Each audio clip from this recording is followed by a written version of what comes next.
on se retrouve aujourd'hui pour une petite vidéo astuce, entre guillemets. Je vous ai dit quand je vous ai montré mon calendrier de l'Avent que j'ai fait pour ma grande, que j'allais vous montrer ce que j'avais utilisé pour faire mes boîtes, notamment les dies, etc. Et puis la punchboard. Donc je vais commencer par les dies. Donc le premier que j'ai utilisé, c'est pour faire les toutes petites boîtes. Ah mince, j'aurais dû garder une boîte de chaque. Hop, je récupère juste la boîte où je les ai mis à ma grande pour qu'elle pioche dedans. Donc c'est pour faire ce type de boîte, voilà, avec l'arrière comme ceci. Donc j'ai tout préparé à l'avance, je vous ai fait les petits modèles. J'ai juste besoin, hop, de mon plioir. Donc vous avez les plis qui sont marqués comme un effet couture. Hop, on rabat chaque partie. Je vais essayer d'aller assez vite pour pas que la vidéo dure non plus 5 heures. On rabat à nouveau. Pareil, hop, hop, et ensuite les petites ailettes. Donc vous avez 4 petites ailettes, celles qui vont vous permettre de maintenir en place. Voilà, ma Big Shot, elle fait des coupes quand elle coupe. Je vais prendre juste un petit bout de scotch et mon ciseau. Hop, comme ça je vous montre la construction très rapidement, même s'il n'y a rien de compliqué. Donc moi ce que je fais, c'est que je coupe 4 petits bouts que je vais venir positionner sur mes ailettes. Hop. Voilà, donc je remets sur le dos à plat. Je les mets le long des ailettes. Ah, elles sont très fines, même mon scotch double fin, le plus fin et plus large. Ce que je fais, je vais vous montrer, c'est que quand j'ai enlevé le papier, je ramène la colle à l'intérieur, enfin le scotch vers l'intérieur. Hop. Donc je fais comme ça, j'enlève mon double face et la partie, vous voyez, qui dépasse pour pas que ça fasse moche ou que ça vienne se coller ailleurs, je la rabats vers l'intérieur. Vous pouvez tous les enlever en même temps, c'est pas gênant. Je l'ai fait étape par étape, mais là, je vais essayer d'être rapide et efficace. Même si je suis sûre que je vais encore faire des bêtises, parce qu'à chaque fois que je filme, je fais des bêtises. Donc ensuite, on vient rabattre, on met bien à fleur ici. Hop, on appuie un peu pour bien que ça plaque. Et on fait ça 4 fois. Voilà, elle est vraiment ultra simple. Celle-ci, c'est une petite boîte que j'avais pris, je crois, dans un de mes partenariats avec In Love Art, si je ne dis pas de bêtises. Ça s'appelle une boîte ronde, je crois, un truc comme ça. Et ensuite, on vient passer par en dessous. Et où c'est qu'il faut que je repasse? Je ne sais jamais dans quel ordre on les fait. Voilà. Et lui, après, on le glisse en dessous. Alors, c'est pas dans le bon ordre, mais c'est censé faire quelque chose comme ça. Et ça tient fermé, en tout cas. Ouais, c'est lui que j'ai pas coincé, en fait. Donc, si lui, je le passe en dessous, et que lui, je le passe en dessous, normalement, je suis bon. Voilà. Voilà, ça fait comme un peu le moulin à vent, la forme du moulin à vent. Et là, vous avez votre petite boîte qui est constituée. Vous pouvez venir la décorer sur le dessus. Donc ça, c'était le premier type de boîte, les petites boîtes carrées. Ensuite, j'ai fait des petites enveloppes. Donc ce sont celles-ci avec le petit liseré derrière un peu décoratif. Voilà, des petites enveloppes qui mesurent. J'ai même pas pensé à vous dire l'autre fois les mesures. Parce qu'elles sont pas grandes, ça vous permet de... Des fois, on ne se rend pas compte en vidéo ou en photo. Elles font 9 cm de large par... Oups, par 6 de hauteur. Voilà. Donc, c'est ce petit dies. Et alors là, celle-là, c'est vraiment le plus simple. Je fais mon premier pli. Le deuxième, c'est le petit rabat du haut. Alors, le dies, celui-là, par contre, je ne sais pas du tout la marque. C'était un cadeau qu'on m'a fait il y a très longtemps. Je pense que il vient d'AliExpress, mais je n'en suis pas sûre. Hop, ensuite, on en colle de chaque côté. On rabat et on n'a plus qu'à venir fermer sa petite enveloppe. Alors, vous pouvez mettre un petit velcro. Moi, c'est ce que j'ai fait. J'ai mis des petits velcro. Après, c'est un peu épais le velcro. Vous pouvez aussi mettre un petit aimant, par exemple. Ou juste mettre, voilà, je n'y ai pas pensé moi à ce moment-là, mais mettre un petit morceau de scotch, de masking tape décoratif. Et ça ira très très bien et ça fera très joli aussi. Donc, voilà pour l'enveloppe. Ensuite, j'avais fait des pillow box. Donc, les pillow box, ce sont celles-ci. Ce sont les petites boîtes, voilà, qui font un peu bomber. Alors, le die, c'est un mode à scrap, si je ne me trompe pas. Et en fait, il faut le découper 2 fois. Parce qu'on n'a qu'un seul côté. Ensuite, on vient faire son petit pli sur le côté. Hop. Hop. Pareil sur le deuxième. Alors, je vous conseille de le coller avec de la colle et de mettre des pinces quand vous l'aurez fait. Parce que sinon, ça ne tient pas bien. Et ensuite, il faut venir marquer ce pli-là. celui qui va faire l'arrondi de la pilo. Si vous ne le marquez pas, après, ça risque de prendre un mauvais pli ou de se plier au mauvais endroit quand vous allez vouloir faire la construction. Et c'est pas très joli après. Donc, bien marquer l'angle. Voilà, c'est surtout les coins, les deux angles qu'il faut bien venir marquer au bon endroit. Hop, on fait pareil sur le deuxième. C'est vraiment rien de compliqué, hein. Vous allez me dire, elle nous montre, mais on aurait compris. Mais je vous avais dit que je vous montrerai les systèmes que j'ai utilisés. Donc voilà, je le fais. Voilà. Hop, bien marquer son coin. Et ensuite, vous venez coller votre papier ici, à fleur de ce côté-là et à fleur de l'autre côté. Alors, je vous conseille, moi, de le coller avec de la colle, de mettre des petites pinces de chaque côté. Là, je ne vais pas le coller parce qu'avec du scotch, ça ne tient pas assez. Moi, j'ai même mis les deux. J'ai mis double face et colle par-dessus de la tacky glue pour que ça tienne bien. Et ensuite, une fois que c'est sec, vous n'avez plus qu'à pousser et ça vous fait le système de pilo. Voilà pour la petite pilo box. Ensuite, on va finir avec les dies. J'ai utilisé les petites maisons avec la fenêtre. Donc, les petites boîtes comme ça qui s'ouvrent sur le dessus, comme ça, tout simplement. Et la petite fenêtre. Donc, c'est ce dies-là de chez Comptoir du Scrap qui s'appelle le dies boîte avec fenêtre, je crois d'ailleurs. Alors, ils ne sont pas donnés, je vous le dis tout de suite. Moi, ça, je me les étais offerts pour mon anniversaire l'année dernière, je crois. Et voilà, je les avais pris dans l'idée de pouvoir faire des box de calendrier de l'Avent ou des petites boîtes décoratives, voilà, quand on veut offrir des chocolats ou ce genre de choses. Vous savez, les décos de mariage, de baptême et de choses comme ça. Et elles font 20 € pièce. La deuxième, ça sera pareil. Ça, c'est aussi un die comptoir du Scrap que je vais vous montrer après. Et c'est pareil, elles ne sont pas données, mais franchement, elles sont super bien. Donc là, on a pas mal de petits plis. Là, c'est le petit rabat qu'on va rentrer à l'intérieur. C'est le dessus de la boîte. Hop, on marque bien tous ces petits plis. Après, on fait les différents morceaux. Alors, il est où mon pli? J'ai pris un bloc de chez Action. Alors, le papier, il est hyper épais. Ensuite, pareil de l'autre côté. Ça, c'est le dessous. Donc, on a 4 petites parties aussi à venir rabattre. Et là, on est bon. Ensuite, alors, tout simplement, on le retourne, on le prend sur l'arrière. On vient passer ça par en dessous. On fait pareil avec celui-ci. Donc, déjà, on a assemblé le dessous. Et après, on vient glisser celui-ci à l'intérieur. L'encoche, elle est faite pour. Bon, alors là, il ne veut pas rentrer, bien évidemment. Là, on vient mettre ce qu'on scotch double face. J'ai oublié de marquer mon petit pli, d'ailleurs. Ça va pas être pratique maintenant qu'elle est presque assemblée. Voilà. On en colle ici. On vient le coller à l'intérieur. Et la petite boîte se ferme comme ceci, tout simplement. Franchement, celle-là, je l'adore. Je trouve que le rendu, il est vraiment, vraiment joli. N'hésitez pas, une fois que vous l'avez constitué, voilà, à venir appuyer au fond pour que le fond ne se soulève pas et qu'on ne le voie pas à l'intérieur, c'est pas joli. Vous avez juste en fait un collage à faire ici. Le reste, c'est juste du pliage et voilà, à glisser les parties à l'intérieur. Ça se fait vraiment tout seul. Et pour terminer, donc la dernière qui est celui-ci. Alors quand on le voit comme ça, quand je l'ai reçu, je me suis dit, mais elle est où ma boîte? Donc c'est un dies boîte à lait. Je vais vous en remontrer une vite fait. Donc ce sont celles-ci, les petites boîtes à lait. Je vous dis juste les mesures. Donc, en hauteur maximum, on est à 10. Et en largeur, on est à 4 environ. Moi, je les ai agrafées. Mais vous pouvez passer un petit ruban. Enfin, vous adapter au système que vous souhaitez. Ou laisser faire en sorte que dessous, ça puisse s'ouvrir. Mais je trouve ça moins joli. Moi, j'ai agrafé. Ma grande, elle fait sauter la graffe avec les ongles et elle ouvre.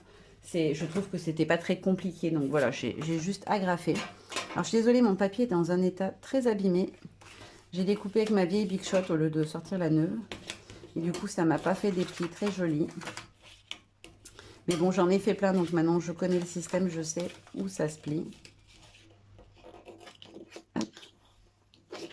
Mais là, c'est pas le dies qui ne fonctionne pas, hein. Je préfère le préciser. Le dies, il va très très bien, puisque j'ai fait toutes mes boîtes avec. C'est juste que là, en fait, il est très large. C'est un peu son défaut. Le dies, il fait 14 et des poussières. Et en fait, il fait quasiment la largeur des plaques de découpe. Du coup, bah, des fois, j'ai mis un papier en fait qui était trop large. Du coup, ça me l'a mordu un peu sur le côté et ça l'a abîmé. C'est pas du tout grave, mais bon. Alors là, par contre, il faut que j'arrive à trouver où est le pli. Parce que c'est là où j'ai foiré, entre guillemets. Bah, normalement, c'est censé être droit et être tout de la même taille. Là, ça ne sera pas le cas. Et ensuite, là, on a les petits angles qui sont formés. Donc, tout simplement, on rabat le dessous comme ceci. On les colle au fur et à mesure. Mince, j'ai oublié de marquer un pli. La petite languette sur le côté. Alors, la petite languette, il faut bien en coller. Vous voyez, on a la pliure ici et la pliure ici. Il faut bien mettre son bout de scotch jusqu'à la première pliure, entre la deuxième et la troisième, et après un petit bout en haut. Sinon, ça ne va pas faire joli et ça ne va pas se tenir correctement. Voilà, il ne faut pas le faire d'un bloc. Enfin, je trouve que c'est mieux en tout cas. Donc voilà, quand elle est constituée, voilà ce que ça donne. Et ensuite, il faut venir plier comme ceci. Façonner ces petits coins. Alors, il faut y aller doucement pour ne pas marquer des faux plis, entre guillemets. Voilà, elle ne sera pas parfaite parce que je ne me suis pas appliquée et que je n'ai pas collé. Et ensuite, ça va venir se rabattre comme ceci et se rejoindre au milieu. Alors là, je l'ai tout écrasé, je ne sais pas ce que j'ai fichu. Je n'ai pas marqué mes plis correctement. C'est parce que je n'ai pas marqué les plis suffisamment. Voilà ce que c'est censé donner. Voilà, ça vous fait une petite boîte à lait trop choupinette, je trouve.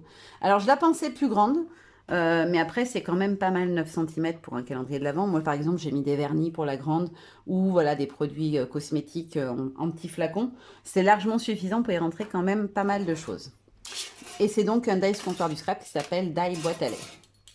Hop, je range les dies. Et je vais vous montrer ce que j'ai utilisé pour faire. Alors, où elles sont? Alors, les enveloppes comme ça. Des petites enveloppes traditionnelles. Les petites boîtes avec encoche sur le dessus. Et les enveloppes en 3D comme ceci. Alors, je vais vous montrer avec un gabarit, une taille bien précise. Vous pouvez faire plein de tailles différentes. Donc, je l'ai fait avec cet outil. Je l'avais depuis hyper longtemps et j'avoue, j'ai pas honte de le dire, je ne m'en étais quasiment jamais servi. Tout simplement parce que je l'ai acheté d'occasion. Elle était flambant neuve, elle était encore emballée, la personne s'en était jamais servie. Sauf que normalement, dedans, on a un autocollant qu'on vient coller ici avec les mesures en centimètres. Là, c'est tout en inch, donc j'avais fait un essai une fois. Mais en convertissant, des fois, on a des, par exemple, 15,83.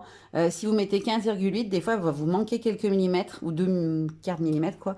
Et du coup, c'est pas joli au niveau des découpes, etc. Donc, j'avais abandonné l'idée de m'en servir. Et puis, finalement, l'autre jour, je me suis dit, oh, c'est dommage, elle me sert à rien. Donc, j'ai testé, j'ai repris des mesures qui me paraissaient que j'ai réussi à convertir pour faire des tests. J'ai regardé, comme tout le monde fait, sur YouTube des tutos. Et je me suis rendu compte que, voilà, tout était faisable si on s'y intéresse un peu. Donc du coup, j'ai demandé, on m'a donné, merci Frédéric, je sais que tu vas regarder la vidéo et qu'il y a de fortes chances que tu la regardes en tout cas. Donc merci beaucoup de m'avoir donné. Elle m'a transmis en photo les mesures en français, ce qui me permettra maintenant de pouvoir faire toutes les tailles possibles. Je vous montre rapidement, mais ça c'est toutes les tailles de boîte, ça c'est toutes les tailles d'enveloppes classiques, donc les 2 colonnes. Là on a les enveloppes en 3D et là on a de quoi faire des nœuds. Alors les nœuds, je ne vais pas les faire parce que je n'ai pas testé, que je ne sais pas comment on fait. J'ai pas encore fait d'essai. Donc je vous remontrerai peut-être ça plus tard. Si ça vous intéresse, dites-le moi. Sinon, vous trouverez des tutos pour les nœuds. Je sais qu'il y en a, j'en ai déjà vu. Donc là, on va commencer par faire une enveloppe classique. Donc moi, mon papier est fait 14 cm par 14 cm. Donc je vais prendre comme indication le 7 cm là. Là, on est en termes de centimètres. Donc là, je vais me mettre sur le 7. Sinon, si vous voulez suivre en anglais, hein, c'est sur le 3 quarts. Entre 3 et 2. On est à 3 quarts. On positionne bien sur le 7. On punch. Donc, c'est-à-dire qu'on appuie ici, ça vient nous faire une encoche dans le papier. Et avec le plioir qui est fourni à l'intérieur, on va venir marquer des plis. Donc, en fait, il suffit de suivre les rainures. Ça marque super bien. Il n'y a pas besoin de se prendre la tête. Et on l'a fait des 2 côtés. Voilà, comme ceci. Ensuite, un quart de tour, on se repositionne sur le 7 cm. Hop, ça fait du bruit, je suis désolée. Et là, on va plus marquer que d'un seul côté à chaque fois, puisqu'on a déjà fait le précédent juste avant. On retourne encore une fois. On punch à nouveau. Et ensuite, on suit la rainure. Et là, notre enveloppe, elle est faite. Qu'est-ce que j'ai fait? Pourquoi j'ai un pouit ici? Alors, je ne sais pas ce que j'ai fait. J'ai dû me tromper. Ah, j'ai oublié de puncher une fois. Voilà, je me disais, il reste un morceau que j'ai pas. J'ai en trop. Alors, quand vous avez fait, voilà, ça vous enlève les petits morceaux. Pensez à les enlever régulièrement si vous faites plusieurs cartes ou objets d'affilée. Sinon, ça fait de l'épaisseur et du coup, elle est plus à plat et ça la fait forcer. Donc là, on a fini. Il vous suffit de rabattre. Hop, j'aime mieux l'autre plioir pour rabattre. L'autre, il est très fin, il va bien pour marquer les plis, mais j'aime pas l'utiliser pour écraser. Hop, comme ceci. On vient coller celui-ci sur celui-ci. Ou non, c'est plus joli dans l'autre sens. On met d'abord le bas. Moi, je préfère comme ça. Normalement, il y a un petit livret avec où il dit, je crois qu'il faut mettre d'abord le dessous. Moi, j'aime mieux comme ça. Je trouve ça plus joli. Mais après, vous faites dans l'ordre que vous voulez. Et ensuite, vous rabattez le dessus. Vous venez mettre votre petit système de fermeture. Et vous avez votre petite enveloppe. Alors, moi, j'ai fait une carrée. Vous pouvez aussi faire des rectangulaires. Alors, je vous montre un exemple avec un modèle carré. Ensuite, on va reprendre un papier d'exactement la même taille, mais on va faire cette fois une enveloppe en 3D. Donc, je vais me repositionner comme tout à l'heure sur le 7. Hop, je vais marquer mon pli. Ah, j'ai pas pris le bon pli là. Je marque mon pli et je viens marquer le second pli. Vous voyez, il y en a un juste à côté. Je viens marquer le deuxième pli et je viens bien marquer celui-ci aussi. Hop. Ensuite, je fais mon petit quart de tour que je ferai 3 fois du coup. Je punch et je vais remarquer mes 2 plis. Hop, on recommence. Exactement, vous voyez, c'est très très simple. Quand on sait s'en servir, c'est over simple et surtout, je trouve que le système est génial. Hop là. Et là, je reviens puncher et je vais marquer, comme j'avais déjà tracé de ce côté, je n'ai plus que le deuxième pli à marquer puisque le premier a déjà été fait dans ce sens-là. Hop, je récupère mes petites choses là. Et je vais juste vous montrer un petit outil qui est sympa. Ici, vous avez de quoi faire les coins. Donc, si vous avez envie que votre enveloppe soit arrondie, hop, on punch les 4 coins. Et au lieu d'avoir une enveloppe avec des bouts pointus, on aura des bouts arrondis. Par exemple, pour les boîtes, vous pouvez l'utiliser aussi. Hop. Et ensuite, tout bête, on plie sur les 2 plis à chaque fois. Hop, hop, hop. Hop, hop, et hop, et à nouveau ici. Et ensuite, on fait comme tout à l'heure, on rabat 3 parties. Voilà, moi je mets de la colle ou du scotch double face fin sur chaque morceau. Et après, on n'a plus qu'à refermer sur le dessus. Alors, attention quand vous la collez, de ne pas la mettre de travers, sinon ça ne fera pas joli visuellement. Mais voilà, ça vous fait une petite enveloppe en 3D. Vous pouvez venir par exemple glisser un cookie, un petit gâteau, des sachets de thé, ce genre de choses. Vous avez plus de volume que dans la petite enveloppe toute simple, voilà, qui est très fine. Alors, on peut quand même y mettre un sachet de thé. Mais voilà, là, vous avez beaucoup plus d'amplitude. Vous pouvez venir mettre plusieurs choses à l'intérieur. Et pour terminer, je vais vous montrer juste une boîte parce que je trouve que le système est vraiment sympa. Donc là, le papier, j'ai pris une des mesures qui est là. Il fait 15,2. C'est un carré de 15,2. Et c'est une boîte. Vous voyez, à chaque fois, vous avez la taille. Là, par exemple, vous avez la taille de la carte, la taille du papier et la taille l'endroit sur le guide où vous allez vous repérer pour vous positionner. Pour les box, on parle de lignes. Les lignes S, M ou L. Là, on est sur un petit format de boîte. Donc, on va se mettre sur la ligne S. Moi, je me mets bien sur la ligne. Hop là, on punch. On vient marquer son pli. Alors, si jamais votre papier était plus grand, vous avez l'extension. Ah, là, il n'y en a pas besoin. Je vais la mettre, mais il n'y en a pas besoin. Hop, ici, on marque l'autre côté aussi, le petit pli. Et ensuite, on va se remettre sur la ligne S et on va venir marquer un pli jusqu'à rejoindre celui-ci qu'on a fait en diagonale. On retourne d'un quart, on se repositionne bien sur la ligne S, on punch et on refait tous ces petits plis à nouveau. Donc celui-ci, celui en diagonale et celui qui part du S. Hop là. Je retourne encore une fois. Hop là. Et hop, je vais un peu vite parce que vous avez compris le système. Le S à nouveau, le pli en diagonale et l'autre diagonale. Et je retourne encore d'un quart de tour. Alors là, on est vraiment sur le même système que la boîte, hormis la petite diagonale qu'on vient rajouter. La différence, ça va se faire à la fin. Donc là, je marque mon petit pli. Vous vérifiez que vous avez bien vos plis dans chacun de vos angles. Et ensuite, on retourne son papier. On le met sur l'envers et on vient se remettre sur la ligne S. Et on punch 4 fois. Donc, il faut qu'il y ait il y a 2 encoches de chaque côté au lieu d'une pour les cartes. Hop. Je suis désolée, le punch fait du bruit. Surtout que ma table, elle s'enfonce. Donc, ça fait tout trembler la table. Hop. J'enlève mon épaisseur. Hop là. Donc là, je peux la refermer. Elle est assez grande quand même, la punch board. Elle prend de la place. Et ensuite, on vient marquer les grands plis. Donc, c'est-à-dire, vous voyez, là, vous avez un grand pli, 2 grands plis, 3 grands plis et 4 grands plis. Pas grand pli, attention, mais grand pli. Voilà, vous marquez d'abord ces 4-là en premier, les 4 côtés. Et déjà, vous avez la base de votre boîte. Ensuite, on va venir former la boîte. Hop, on remonte. Ici, il y a le petit pli, voilà, comme ceci. Alors moi, je les colle parce que je veux qu'elle reste figée. C'est-à-dire que quand je l'ouvre, j'ai juste mon petit rectangle comme place disponible. Mais ce n'est pas une obligation. Vous pouvez aussi les laisser libres, ce qui fait quand elles s'ouvrent, ça vous fait ça. Ça vous fait plus d'amplitude. Moi, perso, je mets un petit point de colle ici. Je plaque et je viens le plaquer ici. Pareil avec le suivant et ainsi de suite. Je les colle entre eux et je les plaque à l'intérieur. Je trouve que ça lui donne plus de tenue et qu'elle se tient mieux. Et j'ai pas pensé à vous montrer la base, la fin. Là, vous avez donc de ce côté, ça vous fait les coins. Et ici, ça va vous faire des encoches. Hop, je l'ai fait, je vous montre. Vous voyez, ça vous fait une petite encoche. Alors, j'ai déchiré mon papier, j'ai tiré dessus. J'ai fait une bêtise, ça va pas être bien pratique. Hop là. Donc, quand vous avez fait vos 4 petites encoches, elle est vraiment très complète, hein, vous avez tout dessus, quoi. Quand vous avez reconstitué votre petite boîte, qu'elle est fermée comme ceci, sur chaque étage, alors je ne vais pas pouvoir le faire avec celui-là, ce qui est déchiré, je vais le faire avec l'autre côté. Voilà, vous rabattez le dessus. Je n'ai pas pensé à en marquer les plis d'ailleurs. Il faut bien marquer vos plis en haut. Hop. Vous rabattez quand la boîte sera fermée. Là, je ne peux pas la tenir fermée parce que je n'ai pas collé, mais vous comprenez le principe. On vient glisser dans l'encoche. Et voilà, et ça vous ferme une première fois. Et après, on referme avec le deuxième. Alors là, il est déchiré, ça ne va pas tenir, mais voilà, vous aurez compris le système.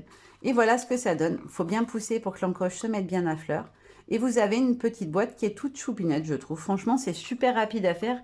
Et c'est vraiment mignonnet, voilà. Après, vous pouvez la faire pareil. Là, elle est carrée. Vous pouvez aussi la faire rectangulaire, c'est-à-dire cette base-là, mais beaucoup plus haute. Et ainsi de suite, c'est à vous de choisir. Vous avez vraiment l'embarras du choix en termes de taille. Vous voyez, quelquefois, vous allez avoir S et S, c'est-à-dire que vous faites un carré. Si vous avez S et M, vous êtes forcément déjà... Je ne sais pas si vous verrez bien. Là, si vous partez sur un SS, vous avez une boîte carrée. Si vous partez sur un SM ou un SL ou un SXL, forcément, ce seront des rectangulaires. Voilà, j'espère que ça vous aura plu et que ça vous aura donné des idées pour faire des petites boîtes. Voilà, après les petites boîtes, vous pouvez aussi, moi je sais que je le fais souvent, notamment j'avais fait l'année dernière les boîtes en triangle. Je cherche des gabarits de boîtes sur internet et vous pouvez en trouver des libres de droit et des gratuites. Même certaines personnes, des fois, qui les ont offerts quand ils ont fait des tutos de boîtes, ils offrent leur gabarit. C'est pas très compliqué. Alors moi, ce que je fais, je vous conseille de faire, c'est de les imprimer sur un papier très épais, au moins 200 grammes, assez costaud, et de marquer vos plis, bien marquer vos plis, pour pouvoir faire la structure et en avoir une qui est déjà faite. Ça vous permet de voir, de tester avant, de voir comment ça s'assemble, etc. Pour les boîtes en triangle, je sais que j'avais pas compris le système au début des encoches. J'avais pas fait les encoches correctement parce qu'elles étaient... Enfin, tout était en pointillé, donc entre ce qui était à couper et à pas couper, c'était compliqué pour trouver. Donc, n'hésitez pas à tester avant. Et après, faites-vous un gabarit assez rigide et assez épais. Et marquez bien vos plis automatiquement dès que vous avez fait. Voilà, vous prenez votre règle, votre plioir, vous venez marquer les plis sur votre papier que vous allez utiliser pour faire vos boîtes. Et vous pourrez vous faire des boîtes très très facilement pour vraiment pas grand chose. Voilà, maintenant je vous fais de gros bisous et je vous dis à très bientôt. Bye bye.